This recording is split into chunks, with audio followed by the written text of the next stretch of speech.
Hello everyone, welcome to your own YouTube channel Vector बाबा।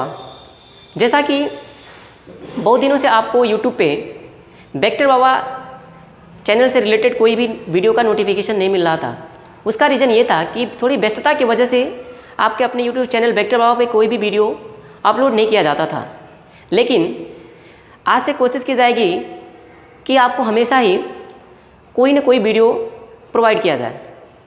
आज का ये जो वीडियो है इसमें हम लोग क्लास 10 फिजिक्स का जो पहला चैप्टर है लाइट से रिलेटेड न्यूमेरिकल करेंगे।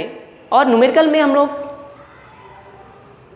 सबसे पहले उस तरह के न्यूमेरिकल लेंगे जो कि देखने में तो बहुत आसान होते हैं, लेकिन उनके पीछे पूरा एक लॉजिक होता है, एक कंसेप्ट होता है।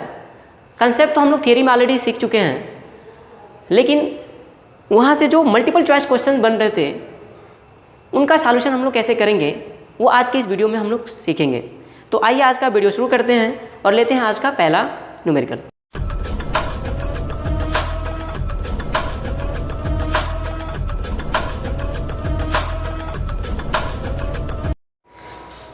आज का जो हमारा पहला क्वेश्चन है वो है, which of the following mirror forms a diminished and virtual image of an object? Option A plane mirror, option B concave mirror, option C convex mirror and option D all of them। मतलब अगर हिंदी में कहें तो कह रहा है कि नीचे दिए गए दर्पणों में वो कौन सा दर्पण है जिसमें जो वस्तु का जो प्रतिबिंब है वस्तु से छोटा और आभासी बनता है। पहला जो ऑप्शन है वो समतल दर्पण, दूसरा जो ऑप्शन है वो है हमारा अवतल दर्पण, तीसरा जो ऑप्शन है हमारा उत्तल दर्पण और जो चौथा ऑप्शन है हमारा वो है ये सभी। हम जानते हैं अगर हम डिमिनिस्ड इमेज की बात करें तो डिमिनिस्ड के लिए हमारा कनकेव मिरर और कन्वेक्स मिरर दोनों दर्पणों में ही क्या होता है, डिमिनिस्ड बनता है। और प्लेन मिरर की बात करें तो प्लेन मिरर में हम ये जानते हैं कि जो साइज हमारे वस्तु की होती है ठीक वही साइज हमारे इमेज का भी होता है, इसलिए ये तो हो नहीं सकता। और हमारे पास अब दो ऑप्शन बचे, मतलब अगर पहला नहीं हो सकता तो ये फोर्थ वाला ऑप्शन भी हमारा क्या हो गया, रॉन्ग हो गया। अब हमारे पास केवल दो ऑप्शन बचे, कौन, कन्वेक्स मिरर और कनकेव मिरर।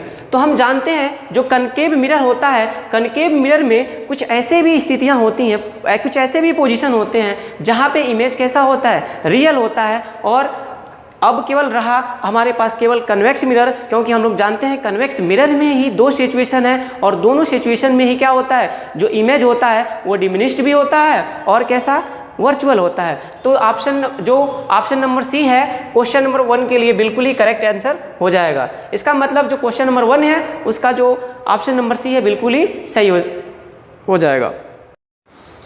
हमारा जो दूसरा क्वेश्चन है वो ये है, the image formed in convex mirror is always option A between centre of curvature and focus, option B between centre of curvature and infinitive, option C between pole and focus and option D anywhere depending upon the position of the object.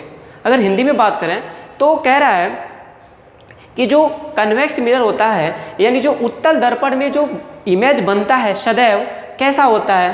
पहला जो है option कह रहा है कि centre of curvature और focus के बीच, यानी जो फोकस होता है और जो सेंटर ऑफ कर्वेचर होता है, वक्रता केंद्र होता है, दोनों के बीच में बनता है।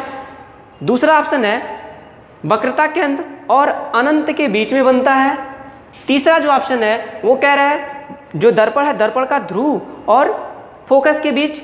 और जो चौथा है हमारा वो कह रहा है कहीं भी बनता है, वो इस बात पे डिपेंड करेगा कि वस्तु का पोजीशन यानी वस्तु की स्थिति कहाँ है और वस्तु की स्थिति के आधार पे क्या होगा, जो वस्तु का प्रतिबिंब है वो बनेगा। तो हम जानते हैं कि जो कन्वेक्स मिरर होता है, कन्वेक्स मिरर में हम लोगों ने दो पोजीशन पढ़ा है, पहला इन्फिनिटिव, और हम जब इन्फिनिटिव पे जब वस्तु को रखते थे इन्फिनिटिव पे तो उसका जो प्रतिबिंब फोकस पे बनता था, और जब फोकस पे बनता था और दूसरे की बात करें जस्ट बिफोर जब पोल करते थे तो कहाँ पे बनता था, जो पोल और फोकस के बीच बनता था। यानी जो पोल और जो फोकस हमारा होता है उन दोनों के बीच में क्या बनता था, प्रतिबिंब बनता था।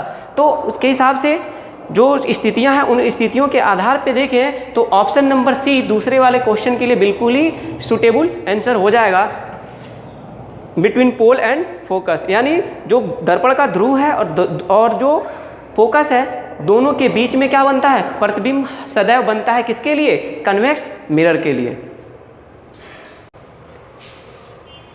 Our third question is the wavelength range of visible light is option A 400 angstrom to 800 angstrom, option B 400 nanometre to 800 nanometre, option C 400 millimetre to 800 millimetre and option D 400 metre to 800 metre.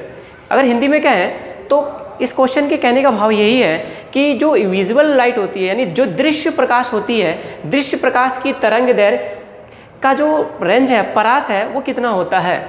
मतलब पहला जो option है उसके हिसाब से कह रहा है कि 400 से 800 एंगस्ट्रॉन के बीच का होता है, ऑप्शन बी जो है उसके हिसाब से कह रहा है कि 400 से 800 नैनोमीटर के रेंज का होता है, ऑप्शन सी है उसके हिसाब से 400 से लेके 800 मिलीमीटर के रेंज का होता है, या जो ऑप्शन डी है 400 से 800 मीटर के रेंज का होता है। ये हमको बताना है।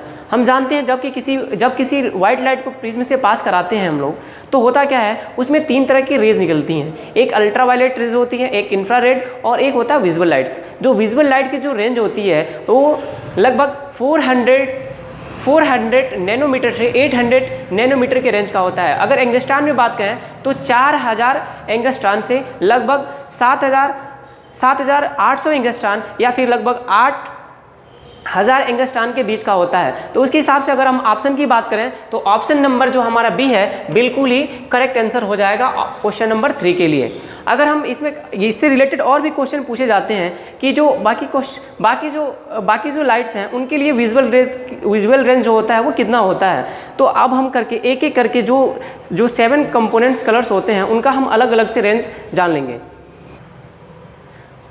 अब कभी कभी हमसे ये पूछ लिया जाता है कि which colour has longest wavelength and which colour has shortest wavelength.